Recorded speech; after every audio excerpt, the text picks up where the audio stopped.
This introduction is the first track of 10. Track 2 is the history of Athens and the nation. Track 3 is the history of the Ware and Lyndon families. If you'd like to go straight to descriptions of property and home, choose to start the tour at Track 4 now.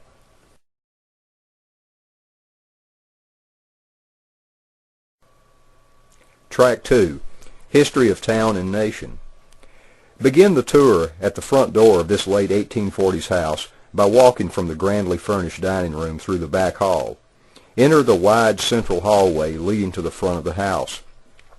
It is important to have a bit of the history of the town of Athens. In the 1700s, this northeastern Georgia area developed first as a settlement called Cedar Shoals along the Oconee River. In 1801, a hill site near Cedar Shoals was chosen on which to build the first state-supported university, which graduated its first students in 1804. 2 years later, the Cedar Shoals settlement and the area around the new university were incorporated as the town of Athens. In 1812, the United States fought against Great Britain. 1836 marked the final removal of the Creek Nation from Georgia. In December 1841, the Georgia Railroad and Banking Company, led by James Camac, brought the first rail line to Athens from Augusta. Train cars were drawn by mules until 1847. Later, they were powered by wood-burning locomotives. The railroad line in 1841 stopped on the far east side of Athens, across the Oconee River at Carr's Hill, the property of William A. Carr. Railway travelers had to pay for a ferry ride to cross the river into town. Athens gained telegraph lines, a gasworks plant, and a foundry for metal work in the 1850s. From 1861 to 1865, the war between the states, the Civil War of North against South, was fought. 1865 to 1872 were the Reconstruction years of the South. In 1872, Athens was rechartered to become a city led by a mayor and council, a change from its 1848 form of intendant leadership. It was originally chartered as a town in 1806. In September 1876, the Northeastern Railroad opened its rail lines from Athens to Lula. 1876 was also the year of America's centennial celebration of its freedom as a nation from England. In 1877, the last federal troops left South Carolina. In the 1880s, the industrial age was upon Athens. The city gained a police department, telephone service, public schools, and paved roads for mule-drawn trolleys. In 1891 was the first electric streetcar, and in 1896, Brumby's drugstore in downtown Athens was the first establishment to have electric lighting. Such was the economic and civic setting of the wealthy and influential Ware and Lyndon families. Track 3, History of the Home's Families.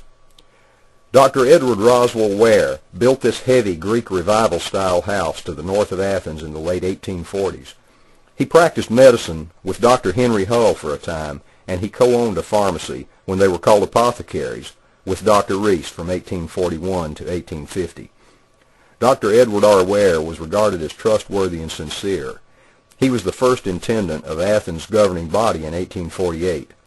He served 4 consecutive one-year terms. During the Civil War, at the age of early 60s, he guarded captured Federal cavalry on the north campus of the university as a member of Athens' Home Guard. Dr. Lyndon was a surgeon for the Confederacy during the latter months of the Civil War at Petersburg, Virginia. Of note historically is the 9-month siege on Petersburg from June 1864 until April 1865. We can therefore understand why, after the war, Dr. Lyndon reportedly eschewed the surgical side of medicine, having had to perform numerous bloody amputations on non-anesthetized soldiers at Petersburg. In 1879, at age 40, Dr. Edward S. Lyndon, whose original surname was Smith, bought the Ware house from the Ware family, Dr. Ware having died in 1873, his wife Margaret E. Bacon Ware in 1874, and soon after moved his family from Newnan, Georgia to Athens. Dr. Lyndon was a successful entrepreneur. Around 1880, he became a druggist with the purchase of the apothecary of former Athens Mayor Dr. William King, and in the 1890s, Dr. Lyndon's enterprise, the Lyndon Mill, manufactured columns, Victorian spindlework, fireplace mantels, and such.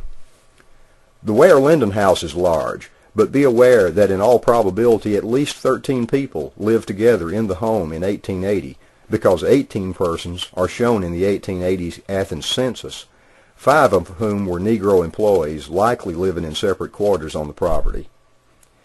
The 1880 census lists the Lyndon family as Dr. Lyndon, age 41, his wife Anna Brown, age 33, their 3 sons, Lamar, 9, Oscar, 4, and Edward L., 10 months, and their daughter Mazel, 7, plus his sister-in-law Lily Brown, age 20. Boarders in the home were the Lamar family of 3 persons, as well as 3 others who were at-school boarders. Later, Dr. Lyndon's mother-in-law, Philadelphia Hampton Brown, came to live with the family. The 1880 census lists 5 Negro employees of the Lyndons with occupations as follows: Betsy Lipscomb, a milker, age 60, Martha, Amapus, and Laura Lewis, cook, servant, and nurse, ages 25, 30, and 25, respectively, and lastly, Jenny Lipscomb, age 13, servant.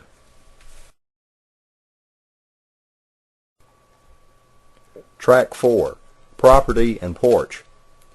Now that you have background, let's look at the home's design and furnishings. The front door originally was solid wood.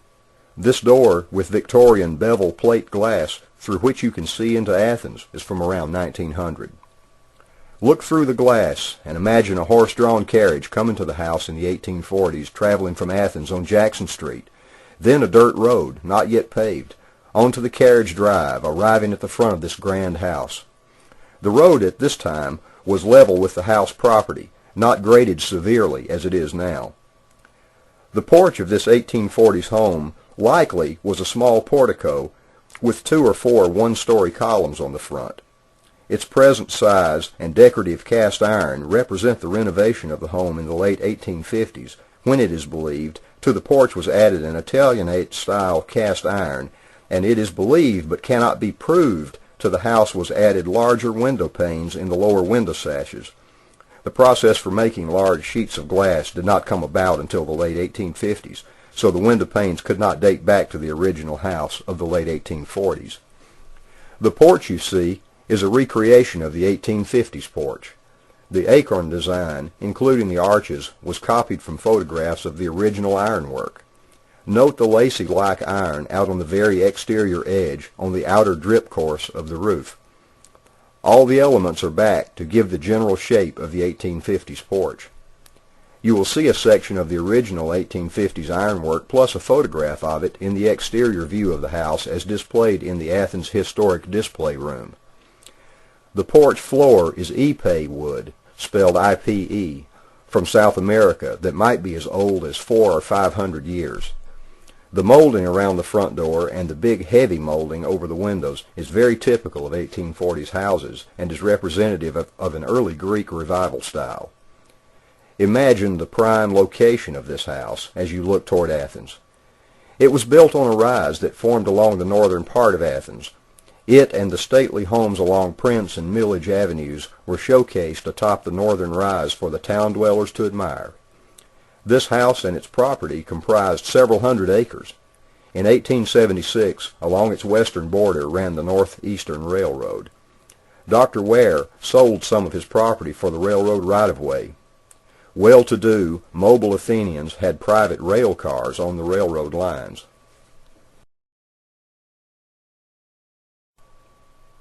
Track 5, Central Hallway.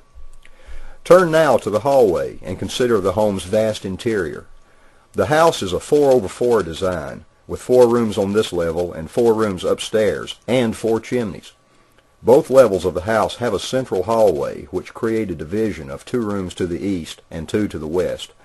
Each room of the home is interpreted to portray a particular historical period, and is unique in that it is a rare interpretation of an 1850s home, and the tour will follow a somewhat chronological path. The hallway is 1820s to 1850s. The furniture is Empire style, 1820s to 1830s. Empire refers to a form of European neoclassicism closely identified with Napoleon Bonaparte, the First French Empire, the very early 1800s, whereas federal refers to American neoclassicism named after the U.S. system of government, federalism, 1790 to 1830. Post-1830 was the American Empire style. The central hallway is 12 feet wide and 40 feet long with 12-foot ceilings. The plaster cornice is original, put here in 1857. The ceiling medallion above the central light fixture was copied from an 1860s medallion in Savannah, which is as close style-wise as the original would have been. Before electricity, the house was lighted by gasoliers, with gas that was manufactured on the property by burning pine knots in a rock building. Also, the house was lighted by lamps that burned whale oil, as opposed to burning common lard oil, which was smelly. As you note the light sources throughout the house, notice that fixtures had reflecting elements to capture and amplify the light in their design, and noticed as well that large mirrors were placed in the rooms to reflect the light. The hallway's central light fixture is an 1850s Rococo gasolier made by Cornelius & Son, originally of gold-plated brass with cut glass shades, with ornamentation of grape clusters and leaves. The walnut hall tree and side chair on either side of the front door are Gothic Rococo. Turn to the single table against the wall. It is a mid-1820s pier table of American Empire design. Upon it is an argand lamp, spelled A-R-G-A-N-D, not argon, A-R-G-O-N, the highly combustible gas. It was named in 1772 by its inventor, Ami Argand. This mid-1820s lamp burned whale oil brightly and efficiently from its tank due to Mr. Argand's excellent central draft burner design. This one was never electrified. Its light would reflect in the gold-leafed two-part Federal mirror, also made in the mid-1820s. Turn to the sofa on your right. The nearly 8-foot-long formal scroll sofa, circa late 18 teens, is Empire style. Note the classical carving of the sofa's crest, the hairless lion paw feet, and the scrolled arms. A pair of 1825 Empire flip-top mahogany side tables flank the sofa with carved pedestals and lion paw feet. All a very, very formal design. The table by the stairway is an original piece to the family. Delphia, Dr. Lyndon's mother-in-law, brought it with her when she came from North Carolina to live with the Lyndons after her husband passed away. The table is a late Federal mahogany piece, probably circa 1830s, with 1820s elements. The portraits are of Dr. and Mrs. Lyndon. His is signed and dated by Lucy May Stanton, who studied in Paris and was an internationally recognized local painter. The Georgia Museum of Art on the UGA campus has her work in a collection, as do many other fine museums. Mrs. Lyndon's portrait of 1904 is by Elusina Focardi, about whom relatively little is yet known.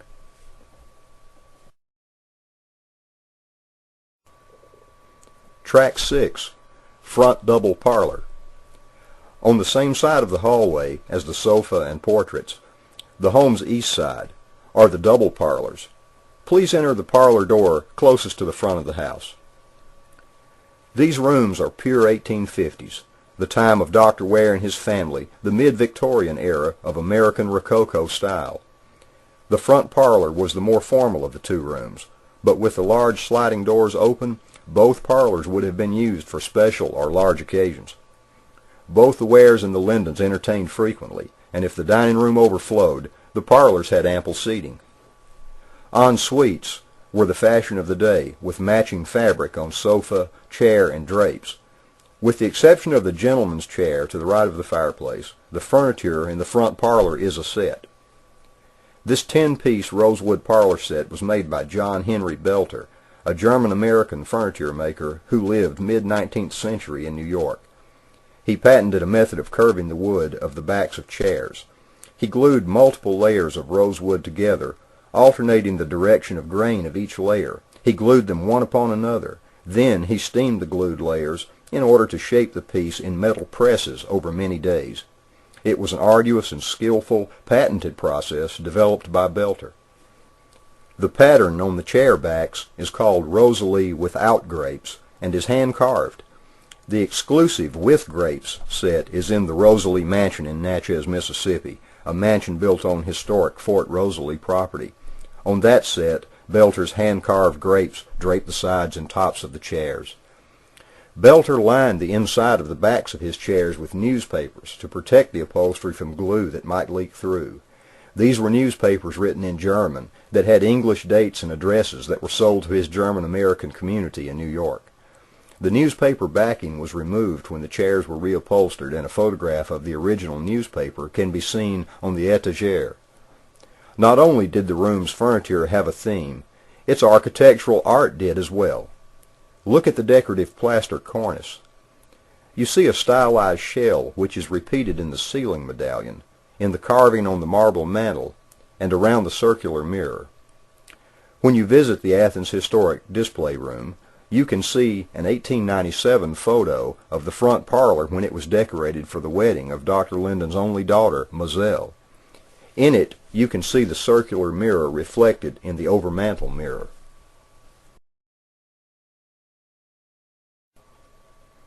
Track 7. Back Double Parlor. Exit the front parlor and enter the back parlor through the hallway door, or through the double sliding doors if the museum ropes are removed to allow direct access. The back parlor is the family room in today's vernacular. Here the family gathered in the evenings to sing and play instruments, to play games and talk, and to read aloud, write letters, or sew.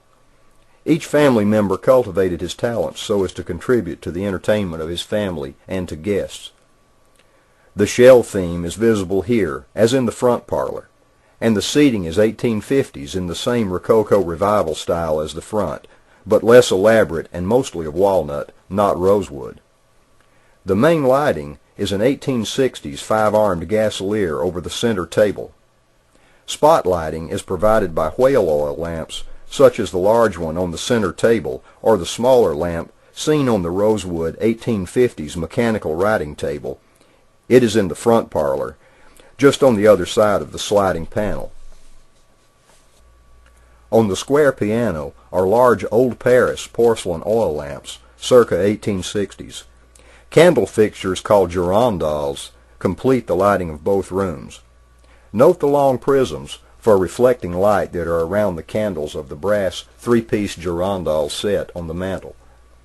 The sofa, chairs, and center table of this back parlor are a collected set of Rococo-style furniture with matching grape cluster carving, a popular mid-1850s design motif. The sofa and armchair were once owned by General Robert Toombs of Washington, Georgia. His history bears comment. After less than a year of service as the Confederacy's Secretary of State, Mr. Toombs left to join the Confederate Army. He led regiments of 500 soldiers as Brigadier General at the Battle of Antietam, September 17, 1862. He and his men held off the Union forces at Antietam Creek, just outside of Sharpsburg, Maryland, until more Confederate troops arrived to help them successfully defend the territory. After the Civil War, he helped to draw up Georgia's Constitution of 1877. The large secretary bookcase to the left of the hallway door as you enter is mid-1840s Empire style and is attributed to a local cabinet maker. A sideboard in the dining room is similar to this regional piece. It was owned by Confederate General William M. Brown. The 1860 square piano was manufactured by Weber Piano Company of New York. 2 framed sheet music covers hang on the wall over the piano. These are hand-colored, circa 1840s prints. Each parlor has an étagère. In this room, look at the rather delicate walnut étagère in the corner near the sliding panel. It shows many decorative elements of mid-19th century Rococo furniture. The lower doors with flat cut-work wooden panels lined with pleated silk. The white marble is lovely. The upper shelves of the étagère were useful for the display of travel souvenirs for reminiscing about with family trips and to show to guests.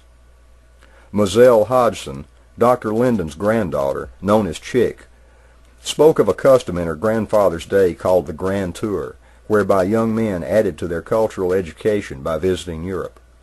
Dr. Lyndon extended his Grand Tour with a stay in Germany to study medicine and surgery. He was in Germany at the start of the war between the states in 1861. He would have been in his early 20s. You can read more of the history of Dr. Lyndon in Chick Lyndon Hodgson's story, Life at the Lyndon House, in the October 1996 Athens Historian, published by the Athens Historical Society. Chick was born in 1911 and died in 1997. Another excellent account of the late 1800s is the Society's reprint of Strolls About Athens during the early 70s, written by William Sylvanus Morris, Dean of the Lumpkin Law School of the University of Georgia, 1900 to 1927.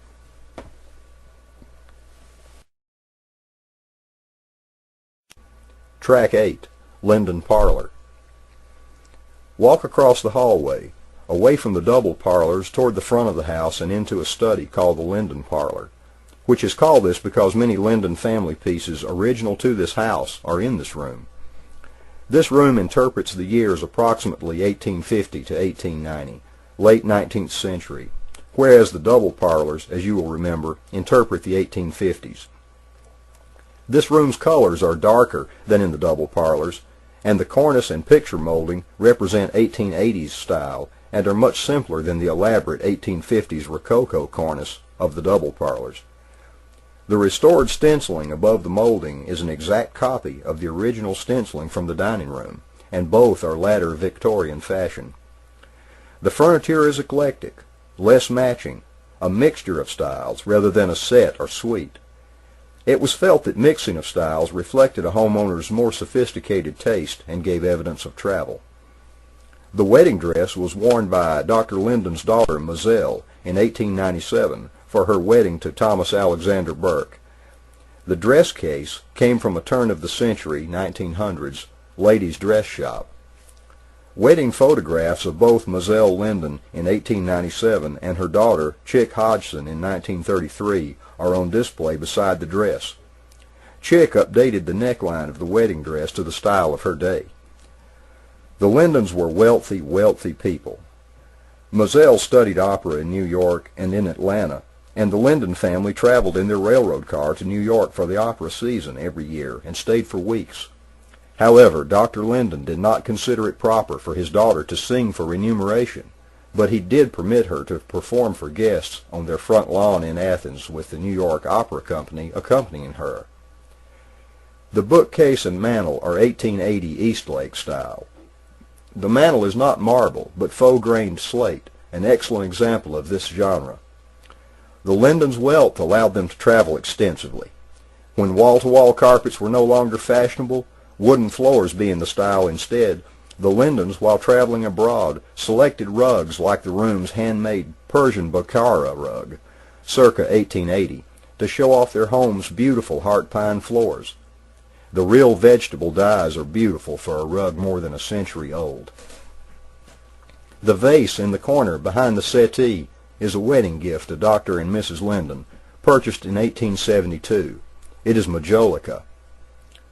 The highlight of this room is the impressive oak Regina music box on its original stand, which amplifies the music. It was made by the Regina Company of Rahway, New Jersey. The silver-gray zinc discs or tune sheets are original, while copper-plated steel ones are reproductions. The Regina is circa 1895, the Regina Company having been founded in 1894. Listen to the recorded Regina's music as you walk back into the central hallway.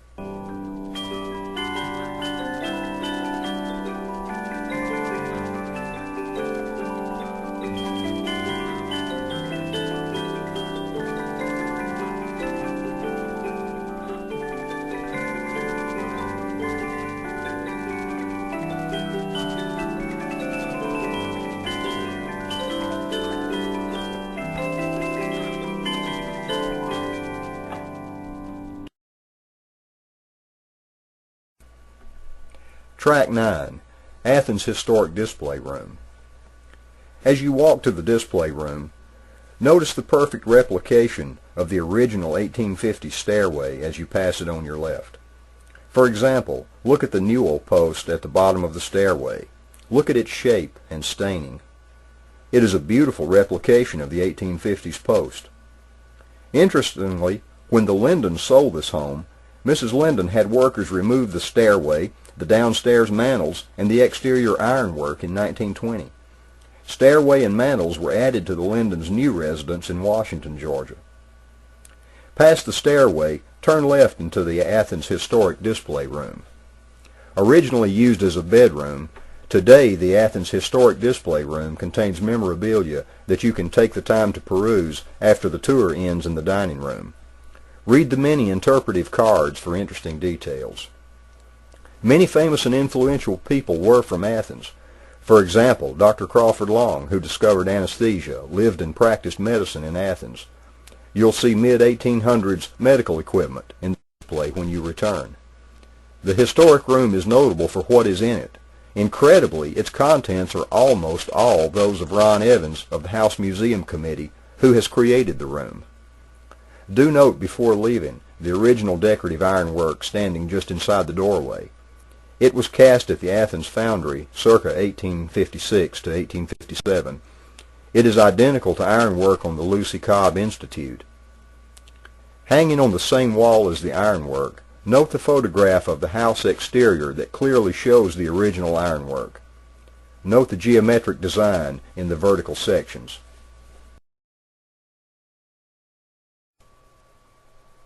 Track 10. Back hallway and dining room. Leaving the historic display room, turn left to enter the small back hallway. The stairs gave access to the second floor bedrooms, and the outside door led to a kitchen. It was located outside to reduce fire hazard and to prevent strong cooking odors from entering the home. The bathroom you see to your right was instead a butler's pantry. It had a door that opened into the dining room through which food was served. The pantry door to the dining room has since been closed off. Do note the tall tank flush toilet with pull chain mechanism, used 1890s to 1900. As you enter the dining room, note the oak faux-grained wainscoting and the trim. Note also the panels of floral murals, each of a different flower, which were conserved and restored. The murals and walls had been covered over with years of lath and plaster. The stenciling was added to the room, likely in 1897 by local artists for Mazelle's wedding. Because none of the stenciling was in good enough condition to be saved, patterns were made to reproduce it. The overmantel mirror and the one in the purple parlor, the Lyndon parlor, are Renaissance Revival style. These date from the late 1860s or 1870s, have the Empire cartouche on them, which style-wise works with all the different designs you see in the stenciling. On the mantelpiece below the mirror is a three-piece argand oil lamp set of high-quality bronze and gilt. The central light fixture is an 1869 Miller six-armed Renaissance Revival-style gasolier, the period of the overmantel mirror. Such things as the gasolier's ornamentation and the mirror's cartouche are very much the way things were done in the time period of the 1860s to 1870s. The remainder of the room's furnishings is much older. Empire-style furnishings of the American late classical period, similar to documented original pieces of the Lyndons, were chosen for this room's restoration. The Lyndons did not have much Victorian. For example, if you are facing the back door to the art gallery, the sideboard on your left to the west is an 1840s American Empire-style sideboard. It was likely made locally and was owned by Confederate General William M. Brown, who moved from England to the United States and eventually to Athens several years before the Civil War. He took up the Southern secessionist cause and served as an aide-de-camp to President Jefferson Davis as Assistant Secretary of State. General Brown's sideboard has elaborate carving, but it also has big, hairy, bare-paw feet out of proportion to the central design. This is the clue that it was made locally and not in a more metropolitan area. There are carved handholds under the drawers instead of knobs, thereby avoiding disruption in the beautiful grain. The other doorway flanking sideboard, under the large seascape, is late Federal to early American Empire, possibly from Ohio. The broken pediment backcrest with center urn, raised silver drawers, and medallion corner-blocked carvings are seen on early Federal pieces, 1810 to 1820s. The overall size, mounting of the lower cupboards, turned and carved columns, and use of heavy flame-grained mahogany are all seen on circa 1830s to 1850s American Empire pieces. Apparently, in the early 1900s, metal drawer pulls and key surrounds were added. The seascape over the sideboard was painted approximately the time of the room's redecoration by the Lyndons in the 1880s. It is in its original frame. The frame and picture are American Romantic style. The dining table is a three-pedestal English Regency banquet table, 1825 to 1835. The dining table chairs are 1830 Empire style. Note the pair of early 19th century dining or side chairs, matching those in the front hall, placed by the walls as occasional chairs. These chairs are the earliest furniture in the room. Contrast the 1830 Empire-style dining chairs with the occasional chair's Federal-style ornamentation of reeded panels and carved dog feet. The earlier chairs have squarer lines, whereas the Empire chairs' backs have reverse curves that bow at the top. Under the portrait of the snuff-taker is a mahogany flip-top side table. It is American Federal, 1825 to 1835. Notice the winged lion paw feet and medallioned corner-blocked frieze under the top. As you can imagine, there's much more to tell than there is time to cover. For select information on individual pieces, look through the patron's book that is on the marble-top console, circa 1840. Remember to view the Athens Historic Display Room, and thank you for taking this Ware Lyndon House Museum audio tour.